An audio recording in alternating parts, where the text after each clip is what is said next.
दावा सामने आ रहा है, कुछ हमारे दोस्त हैं जर्नलिस्ट, उन्होंने ये दावा किया। दावा यह है कि साबिक आर्मी चीफ अशफाक परवेज़ कियानी वो जेल में गए और जाकर उन्होंने इमरान खान साहब से मुलाकात की। देखें, अशफाक परवेज़ कियानी के बारे में एक बात मुझे पता है और वो मुझे कुछ और दोस्तों ने, सोर्सेज ने बताई कि जनरल आसिम मुनीर के करीब है अशफाक परवेज़ कियानी, और कुछ जर्नैलों से, कुछ लोगों से उसकी नहीं बनती, लेकिन जिनसे बनती है उनमें एक जनरल अशफाक परवेज़ कियानी भी है। तो फौरी तौर पे जब ये खबर आई तो दिमाग में यही आता है कि हाँ, ये पॉसिबल है और ये मुलाकात हो भी सकती है। अब मैं कंफर्म नहीं कर सकता आपको कि ये मुलाकात हुई है या नहीं हुई, लेकिन ये जो दावा किया जा रहा है ना कि बर्फ़ पिघल रही है, ये दावा ज़मीनी हकायक से मैच नहीं करता।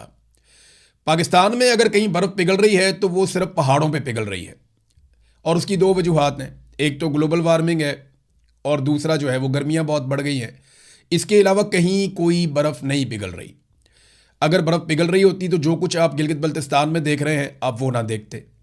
अगर बर्फ़ पिघल रही होती तो जो कुछ इस वक्त कश्मीर में किया जा रहा है आप वो ना देखते।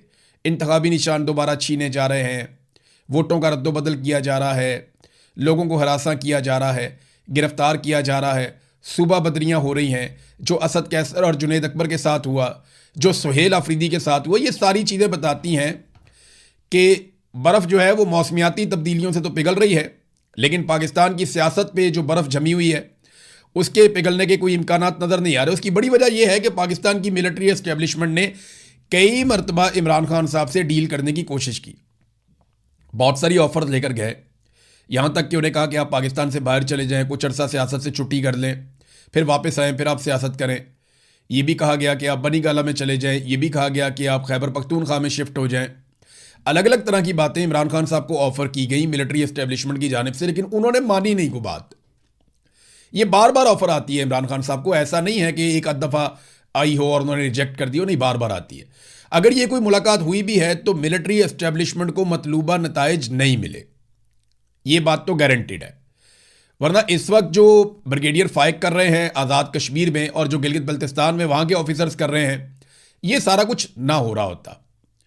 देखिए, जो डीलिंग इस वक्त हो रही है ना गिलगित बल्तिस्तान में और कश्मीर में वहाँ के अवाम के साथ, मुझे ऐसा दिखाई देता है कि खुदा न खास्ता ये गिलगित बल्तिस्तान और कश्मीर के हालात को बलूचिस्तान के हालात की तरह कर देंगे, सिर्फ अपने इक़्तिदार और अपने कंट्रोल के लिए। यानी एक जूनियर ऑफिसर होता है और बेचारे एफए पास आ जाते हैं। अब ये जूनियर ऑफिसर है, उसका दिमाग सिर्फ उसकी नौकरी के बीच में फंसा हुआ है, क्योंकि सारा कुछ उसका उसकी नौकरी से वाबस्ता है। वो अपने सीनियर को खुश करने के चक्कर में कुछ भी करता है और वो कुछ भी करने का खुमियाजा पाकिस्तान भुगतता है। यही सब कुछ बलूचिस्तान में गंदे खेल खेले गए और यही खेल आज जो है वो गिलगित बल्तिस्तान में और कश्मीर में खेले जा रहे हैं। लगता है कि ये जीबी को और कश्मीर को भी बलूचिस्तान बनाकर छोड़ेंगे। देखिए, दूसरी जमातें बाहर से बंदे ले लेकर जा रही हैं और अपनी रौनक लगा के दिखाने की कोशिश कर रही हैं कि देखो जी, हमारी छोटी मोटी रौनक लगी हुई है। कहीं पे भी वो पब्लिक को शो नहीं कर पा रहे। जहां दिखाते हैं वो किसी ना किसी लीडर को दिखाते हैं, उसके आसपास 10 20 30 बंदे दिखाते हैं, पब्लिक को नहीं प्रॉपर तरीके से वो शो कर पा रहे। उसकी वजह यह है कि लोग उनको रिस्पॉन्ड नहीं कर रहे।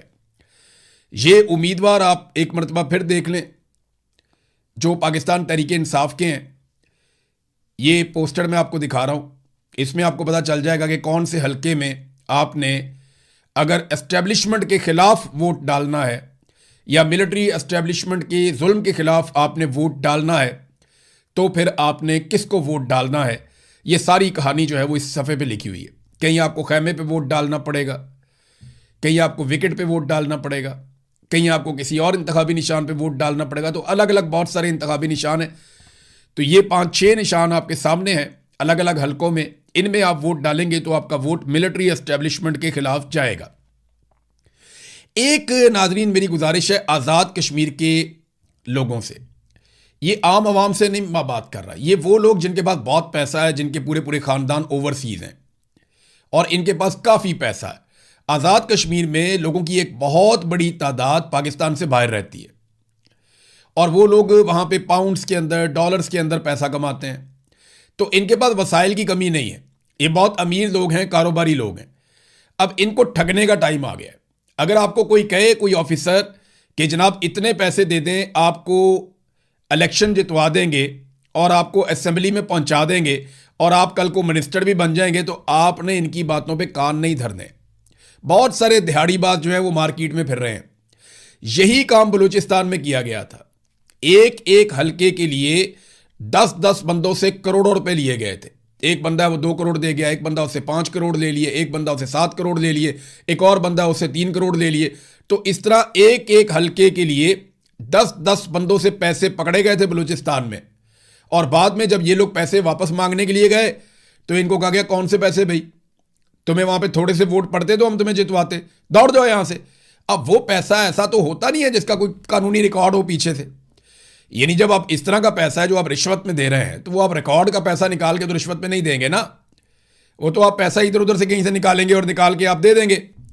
तो मेरी गुजारिश है ओवरसीज पाकिस्तानियों से, नंबर 1, नंबर 2, कश्मीर के अंदर जो बड़े ताकतवर पैसे वाले लोग हैं जिनको सियासत का कीड़ा है या खुजली है, तो मैं उन्हें यह बता रहा हूं कि आपने अपने करोड़ों रुपए ज़ाया कर देने। यही बंदे दिहाड़ियां लगा के पहले आए हुए हैं। जावेद लतीफ़ ने बताया था कि लाहौर के अंदर भी एक ऑफिसर ने बहुत पैसे ले लिए थे।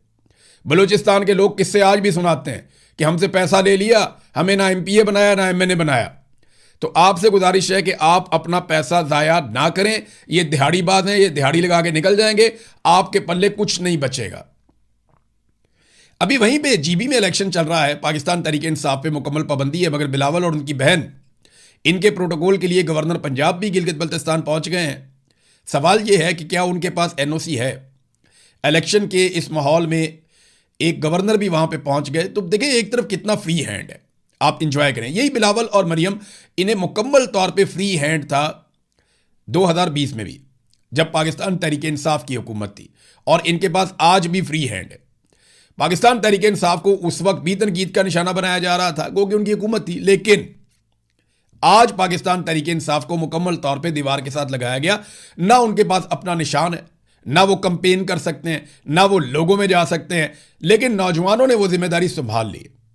चाहे गजर हो, चाहे हुंजा हो, चाहे स्कर्दू हो, चाहे गांचे हो, कहीं पे भी, चाहे गिलगित हो, कहीं पे भी आप चले जाएं, अस्तोड़ चले जाएं, हर जगह पे बड़ी मजबूती के साथ पाकिस्तान तहरीक इंसाफ और MWM का अलायंस खड़ा है। नाज़रीन, एक बड़ी इंटरेस्टिंग चीज जो डेवलपमेंट हो रही है वो ख्वाजा आसिफ की जानिब से हो रही है। ख्वाजा साद रफीक का स्टेटमेंट आपने देखा, 1-2 और वजीर भी बोलना शुरू हो गए। फाद हुसैन ने भी एक कॉलम लिख दिया, ये साबिक वजीर हैं शहबाज शरीफ की कैबिनेट के, कि जी वज़रा कारकर्दगी अच्छी नहीं दिखा रहे। तो फाद हुसैन साहब के इसके पीछे 2 मकासद हो सकते हैं। एक तो ये कि वो गवर्नमेंट पे तनकीद करना चाहते हैं, दूसरा वो ये चाहते हैं कि शायद दोबारा वो कैबिनेट में चले जाएं, क्योंकि वो पहले कैबिनेट का हिस्सा थे। जब वो कैबिनेट में थे तब उन्हें कैबिनेट बहुत अच्छी लगती थी, हालांकि उस कैबिनेट ने बड़ी पाकिस्तान की बहुत बुरी हालत की थी। उस कैबिनेट ने सत्यानाश कर दिया था। तो फाद हुसैन उस कैबिनेट का हिस्सा थे और अब फाद हुसैन को कैबिनेट अच्छी नहीं लग रही, और मेरे ख्याल में एक तरह की CV है कि जनाब मुझे कैबिनेट में दोबारा शामिल किया जाए। तो फाद हुसैन साहब को दोबारा शामिल हो जाना चाहिए ताकि कैबिनेट उनको अच्छी लगना शुरू हो जाए।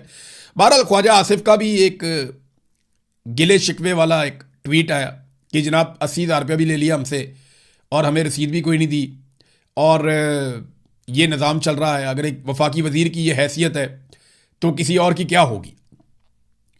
फिर थोड़े दिन पहले इंटरव्यू देते हुए ख्वाजा आसिफ ने कहा, जनाब मेरा जो घर है जहाँ पे मैं रहता हूँ, सरकारी घर, वो टूट फूट का शिकार है। मैंने मोहसिन नकवी के तरले किए हैं लेकिन वो ठीक नहीं करवा के दे रहा, अपने घर का दरवाज़ा नहीं ठीक करवा पा रहा। आपको पता है ख्वाजा आसिफ ये स्टेटमेंट क्यों दे रहा है? ख्वाजा आसिफ हो जाए, ख्वाजा साद हो जाए या बाकी लोग, ये सारे ना इन चीज़ों को रिकॉर्ड के ऊपर रख रहे हैं। इन्हें पता है कि आसिम मुनीर साहब का इक़्तिदार ज़्यादा लंबा चलेगा नहीं, इनके इक़्तिदार का सूरज गरूब हो जाएगा। इसकी उम्र ज़्यादा से ज़्यादा 10 साल होगी, इससे ज़्यादा क्या होगी। तो PMLN के लिए सियासत के रास्ते बंद हो जाएंगे, दोबारा सियासत नहीं कर पाएंगे। लिहाजा अब ये ग्राउंड बना रहे हैं कि जनाब हम तो बांध दिए गए थे और इमरान खान के खौफ की वजह से हम फंस गए थे, इमरान खान का किया हमारे सामने आ गया। आसिम मुनीर का बुरा वक्त आते ही उनका नाम भी कोई नहीं लेगा, ये मेरी बात याद रखिएगा, लेकिन हम लिया करेंगे, हम बताया करेंगे लोगों को कि एक फलाना जर्नैल आया था, बाद में ये जर्नैल आया था, बाद में ये जर्नैल आया था, और उनकी पॉलिसियों ने पाकिस्तान को कितना नुकसान पहुंचाया।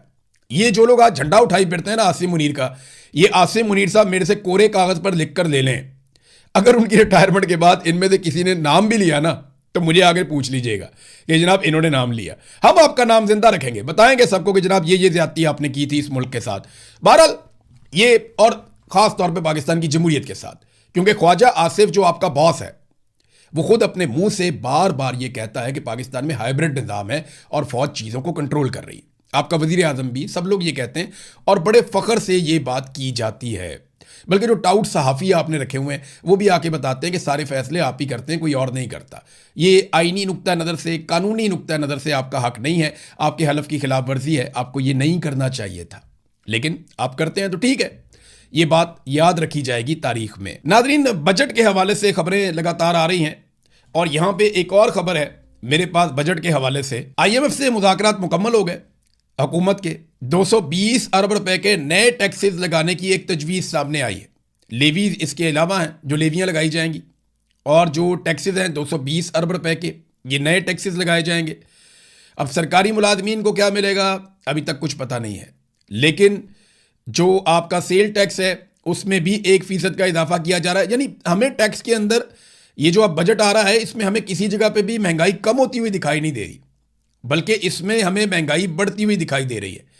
पाकिस्तान तहरीक इंसाफ के सोशल मीडिया ने इसके ऊपर तनकीद शुरू कर दी है, लेकिन पाकिस्तान तहरीक इंसाफ जो एक पॉलिटिकल पार्टी है उसकी जानिब से अभी तक बजट की तजावीज़ के ऊपर किसी किस्म का रद्द अमल फ़िलहाल सामने नहीं आ रहा। एक और बड़ी इंटरेस्टिंग खबर है नाजरीन, ये मैं आपके साथ शेयर करता हूँ। ये नेपरा का रिकॉर्ड है जो ये बता रहा है। नेपरा आप समझते हैं पाकिस्तान में बिजली के हवाले से, तो ये नेपरा का जो रिकॉर्ड है वो क्या बता रहा है। नेपरा का रिकॉर्ड बता रहा है कि पिछले 8 साल के अरसे में, ये यानी 2026 तक लगा लें तो आप इमरान खान का दौर और ये सारा दौर लगा लें, इस 8 साल के अरसे में जो पाकिस्तान ने या पाकिस्तानियों ने कैपेसिटी पेमेंट की मद में IPPs को पैसा दिया, वो डॉलर रेट के एतबार से 40 अरब डॉलर से ज़्यादा की रकम बनती है। यानी IMF से 1 अरब डॉलर लेना हो, UAE का 2 अरब डॉलर वापस करना हो तो पाकिस्तान को वक्त पड़ जाता है। लेकिन IPPs क्योंकि बहुत बड़े बड़े लोगों के, फ्रंटमैनों के हैं, IPPs में क्योंकि बड़ी कमीशन मिलती है इसलिए कोई फ़र्क नहीं पड़ता। तो वो बिजली जो IPPs ने पैदा ही नहीं की उसका पैसा देने को बोलते हैं कैपेसिटी पेमेंट। यानी वो बिजली जो उन्होंने पैदा की और उन्होंने आपको बेची वो तो है जनाब बिजली का बिल, लेकिन वो बिजली जो उन्होंने पैदा नहीं की और वो बिजली जो आपके सिस्टम में नहीं आई और वो बिजली जिसको आपने इस्तेमाल भी नहीं किया, उसका पैसा जब आप देते हैं तो वो होता है कैपेसिटी पेमेंट। तो जो बिजली आपने नहीं ली उसका पैसा जो आपने दिया, बिजली ना लेने का पैसा जो आपने दिया वो आपने दिया और वो बनी भी नहीं बिजली, आपने ली नहीं, उन्होंने बनाई नहीं, और आपने उसका पैसा दिया 40 अरब डॉलर से ज्यादा। और ये जो IPPs पाकिस्तान में आए इनके जरिए से जो टोटल अब तक गैर मुल्की सरमायाकारी आई है, 101 IPPs है, जो टोटल गैर मुल्की सरमायाकारी पाकिस्तान में आई वो 35 अरब डॉलर है। यानी टोटल इन्होंने जो पैसा लगाया बाहर से पाकिस्तान के अंदर वो 35 अरब डॉलर है, और उसके बदले में जो हमने सिर्फ 8 साल में इनको कैपेसिटी पेमेंट की मद में दे दिया वो 40 अरब डॉलर से ज्यादा है। और पिछले 20-22 साल का हिसाब इससे अलग है, और ये रिपोर्ट है नेपरा की। तो ये पाकिस्तान के साथ नवाज शरीफ ने, पीपल्स पार्टी ने और परवेज मुशर्रफ ने मिलकर किया है। परवेज मुशर्रफ का इसमें बहुत छोटा हिस्सा है, लेकिन हिस्सा है, बड़ा हिस्सा है इसमें। सबसे ज्यादा जो गंद मारा है इसके अंदर वो नवाज शरीफ ने मारा, नंबर 1। नंबर 2 पे आती है पीपल्स पार्टी और नंबर 3 के ऊपर आते हैं परवेज मुशर्रफ साहब। तो इन्होंने पाकिस्तान का बेड़ा गर्क किया। आज पाकिस्तानी जो है हर साल 2000 अरब रुपया इनको कैपेसिटी पेमेंट की मद में देता है, उस बिजली का जो बिजली पैदा ही नहीं हुई। नाजरीन, 28वीं आईनी तरमीम के मामले में MQM मैदान में आ गई और MQM ने कहा जनाब ये तो हमारी तरमीम है, आज नहीं कल लानी पड़ेगी। ये एक तरह की CV है जो MQM पेश कर रही है आसिम मुनीर साहब के सामने कि देखिए हम कितने इंपॉर्टेंट हैं, हम आपकी लड़ाई लड़ रहे हैं, हम एक और आईनी तरमीम की राह हमवार कर रहे हैं। चाहते वो ये है, उन्होंने एक नुक्ते पे बात की कि 140A जो है MQM पाकिस्तान का 30 साल से मुतालबा है, यानी जो कराची है उसको वफाक के अंडर कर दिया जाए। देखिए कराची जितना बड़ा है, जितनी बड़ी उसकी आबादी है, इतना बड़ा तो पूरा मुल्क होता है। कराची और हैदराबाद को अगर एक अलग सूबा भी बना देना तो कोई फर्क नहीं पड़ता, या अगर आप सिंध में 3 सूबे भी बना देना तो कोई फर्क नहीं पड़ता, सिंध तरक्की करेगा इससे। लेकिन पाकिस्तान पीपल्स पार्टी को यह पता है कि वो अंदरूने सिंध से 2 नंबरी करके वोट लेते हैं, अंदरूने सिंध से 2 नंबरी करके वो अपना इक्तदार लेते हैं और कराची और हैदराबाद के ऊपर रूल करते हैं। ये उनका तरीका वारदात है, क्योंकि यहां पे पैसा बहुत ज्यादा जनरेट होता है, सारी दिहाड़ियां जो हैं वो इस जगह के ऊपर है। और जिस तरह उन्होंने अपना कराची को कंट्रोल किया हुआ है, कैसे उन्होंने अपना मेयर बिठाया, ये सब आप जानते हैं। ये कोई अब ढकी छुपी बात नहीं है, पूरी दुनिया इसे जानती है। नाजरीन, ईरान ने एक नया और खौफनाक हथियार मुतारिफ करवाया। ये हथियार जो है इसका नाम है रजब 27। रजब 27 एक कश्ती है छोटे साइज़ की। इसके अंदर 2 क्रूज़ मिसाइल जा सकते हैं जो 700 किलोमीटर तक अपने हदफ को निशाना बना सकते हैं। इसके अलावा इसके अंदर दीगर हथियार और बारूद भी जा सकता है। ये लगभग 3 मीटर तक जो समुद्री लहरें हैं उनका मुकाबला भी कर सकती है और ये बहुत तेज़ रफ्तार में जाती है। दुनिया में ना हथियारों का पूरा सिस्टम ही तब्दील हो गया। पहले और तरह के हथियार बनते थे। ये 2 जंगें ऐसी हुई दुनिया में जिन्होंने पूरी दुनिया के जो लड़ाई का नक्शा है उसको तब्दील कर दिया। नंबर 1, जो आर्मीनिया और अज़रबैजान के बीच में जंग हुई थी, उसने दुनिया को बहुत कुछ सिखाया। उसने बताया कि ड्रोन कितना इंपॉर्टेंट है और टैंक कितना फारिग है। उसके बाद जो दूसरी लड़ाई हुई यूक्रेन और रूस की, उसमें भी बहुत कुछ दुनिया ने सीखा। लेकिन जो ईरान ने अमेरिका और इसराइल के साथ किया, अपने सस्ते और इंतहाई कम महदूद वसाइल के साथ और कम हथियारों के साथ, उसने बताया दुनिया को कि हथियार की नौयत अगर कुछ और हो तो आप जंग में कुछ और भी कर सकते हैं, यानी आप जंग का नक्शा बदल सकते हैं। अब इस वक्त एक और खबर मेरे पास आई है। पाकिस्तान के नुक्ता नज़र से कोई इतनी अच्छी खबर नहीं है, क्योंकि पाकिस्तान के आजकल अफगानिस्तान के साथ ताल्लुकात अच्छे नहीं हैं। अफगानिस्तान अपने दिफा के लिए ईरानी मॉडल पे काम कर रहा है। इन्होंने रूस के साथ एक दिफाई मुआहदा किया है और उसके तहत रशिया वहाँ पे एयर डिफेंस सिस्टम लगाएगा। यानी पाकिस्तान एयरफोर्स बार बार अटैक करती है अफगानिस्तान के अंदर, तो उन्हें लगता है कि फ्यूचर में अब पाकिस्तान एयरफोर्स को वो अफगानिस्तान की सरजमीन पे अटैक नहीं करने देंगे। एक और चीज़ है कि अफगानिस्तान कुछ रिपोर्ट्स के मुताबिक ड्रोन्स के हवाले से कुछ काम कर रहा है। यानी जैसे ईरान ने बहुत सारे ड्रोन्स बनाए और उन ड्रोन्स को अपना मेन हथियार बनाया, तो अगर यही काम अफगानिस्तान भी करता है तो पाकिस्तान के लिए प्रॉब्लम होगी अगर पाकिस्तान अफगानिस्तान से लड़ता रहेगा। देखिए, हमें एक बात सीखनी और समझनी पड़ेगी। आज के दौर में कोई भी बालादस्त नहीं रह सकता। आपको सबके साथ ताल्लुकात बनाकर आगे चलना पड़ेगा। हमें हमेशा सूट करता है अफगानिस्तान के साथ बेहतरीन ताल्लुकात रखना। जो ड्रोन्स हैं, जब वो सैकड़ों की तादाद में आते हैं तो कोई भी एयर डिफेंस सिस्टम उसको नहीं रोक सकता। और कभी भी किसी ऐसे मुल्क के साथ आपको लड़ाई में नहीं जाना चाहिए जिसके वसाइल कम हो, यानी जिसकी तरक्की कम हो। यानी अगर आप अरब ममालिक की मिसाल देख लें तो क्या वो ईरान से लड़ सकते हैं? ईरान के अंदर इतना इंफ्रास्ट्रक्चर उस तरह का नहीं है जैसा इन ममालिक के अंदर है। ये तो शीशे के बने हुए हैं। लिहाजा पाकिस्तान को अफगानिस्तान के साथ अच्छे ताल्लुकात रखते हुए तामीर और तरक्की पे तवज्जो देनी चाहिए दोनों ममालिक की, खास तौर पे पाकिस्तान की, क्योंकि पाकिस्तान रिस्पॉन्सिबिलिटी है, लेकिन मिलिट्री एस्टेब्लिशमेंट अपने आप को रेलिवेंट रखने के लिए हर दौर में कोई ना कोई जंग छेड़ के रखती है। जैसा कि कभी हम किसी जंग में चले जाते हैं, कभी किसी जंग में चले जाते हैं, और नतीजा क्या निकलता है? अभी तक हम कश्मीर आज़ाद करवा नहीं पाए और भारत से अपना पानी भी छुड़वा नहीं पाए। नाजरीन, इसराइल ने बहुत तेज़ हमले शुरू कर दिए हैं। गज़ा और लबनान को